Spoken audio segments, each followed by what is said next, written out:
முருகா சரணம். வாழ்க வளமுடன். வெற்றிவேல் முருகனுக்கு அரோகரா. இன்றைய நாள் இனிய நாளாக அமைய எல்லாம் வல்ல அப்பன் முருகனின் அருள் எல்லோருக்கும் கிடைக்கப் பெறுக.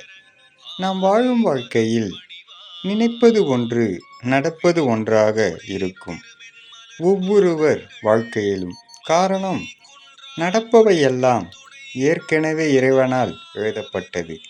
நினைப்பது எல்லாம் நமது செயலாகும். அதனால்தான் நாம் எதிர்பார்த்தபடி நடப்பதில்லை.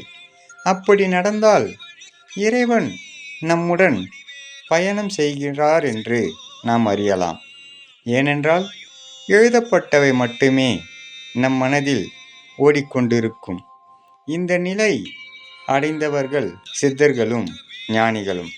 மனிதர்கள் இந்த நிலையை அடைய மனதை ஒருநிலைப்படுத்த வேண்டும் என்று அப்பன் அருளுகின்றார். ஓம் முருகா சரணம். முருகனி மகன் ரவிமுருகன்.